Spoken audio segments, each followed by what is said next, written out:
Have you ever looked at all the players moving crates and thought, is it really worth it?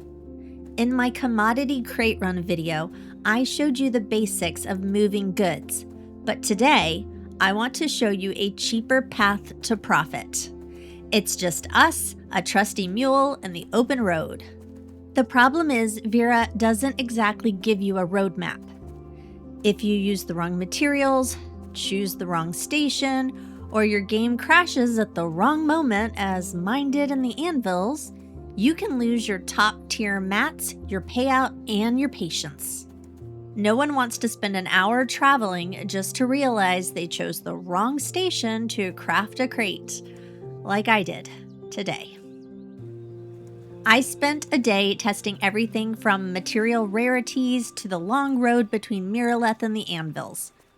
Let's look at how to get your first mule, which crates actually respect your time, and how to turn a 60-minute stroll into over 2 gold.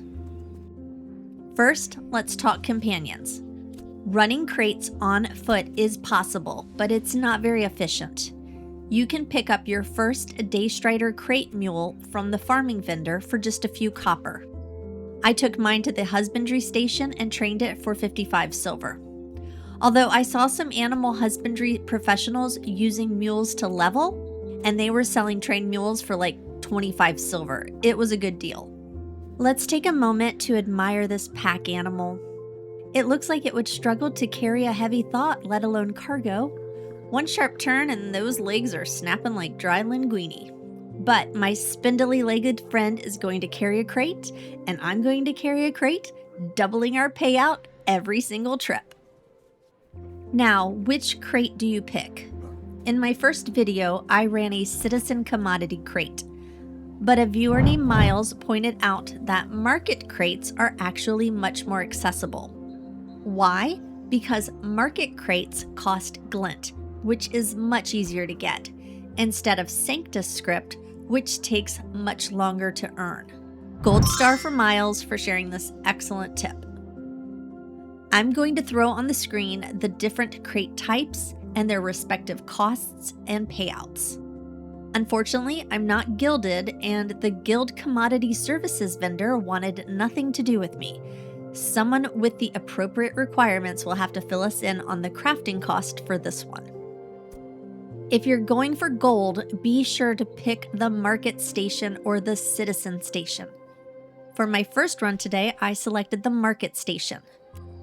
With 2 crates loaded, I set off on a 1-hour journey across 8 different nodes. That's a long walk, but it was peaceful. This specific run netted me a total profit of 2 gold, 41 silver, and 28 copper. For a solo traveler, that's a fantastic haul. Unfortunately, my return trip was rough. I had just enough Sanctus Script to purchase 2 more certificates. I grew up in the anvils, so I also had a bunch of materials already stored in the bank there. As I mentioned, I wanted to test the higher tier materials again, so that was my first crate. However, when I went to load my mule, the game crashed. Figures it would crash on the good crate. I tried to log back in as quickly as possible, but when I returned, my crate was missing. It was either picked up by another player or died of natural causes. Sadly, I lost my certificate and did not have enough Sanctus Script to buy another. You can earn Sanctus Script 3 ways. 1. By completing requisition orders. 2. Settlement commodity crate runs. Or 3. As random rewards in the commissioner's cache after turning in commission board quests. I earned my Sanctus Script by visiting the requisition agent and completing a buy order. And then I still didn't have enough because I didn't realize they charged tax on certificates. I turned in some commission board quest and was lucky enough to scrape up 2 more Sanctus Scripts to complete the purchase. For this run, I accidentally did a settlement crate because Vhalgadim didn't have a market station.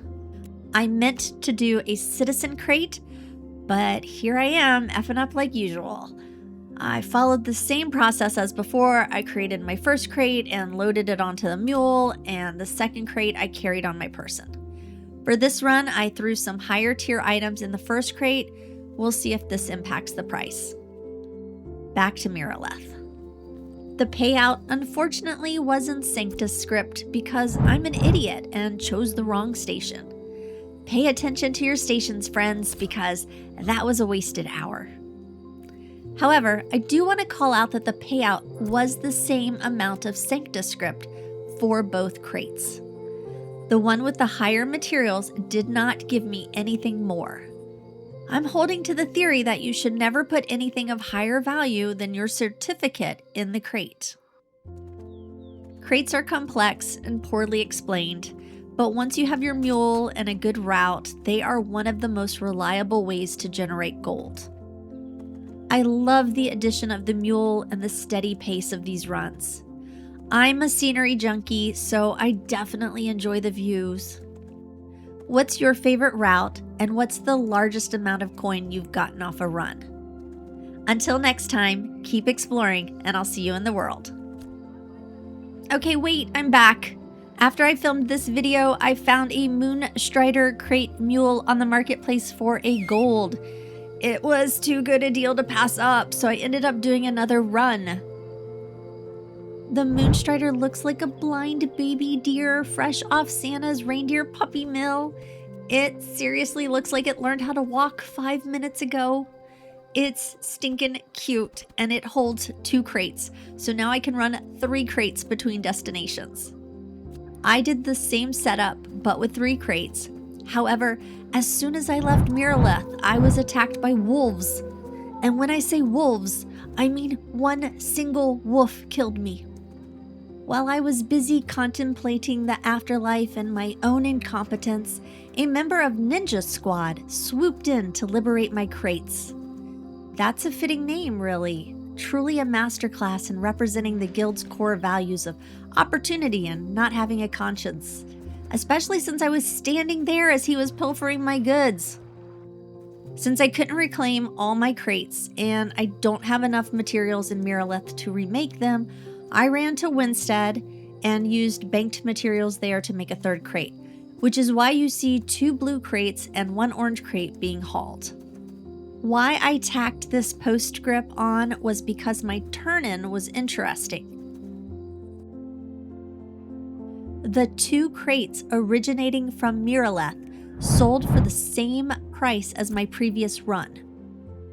My crate from Winstead, however, sold for more, almost 2 gold, whereas the Miraleth crates were a gold and 20 silver each.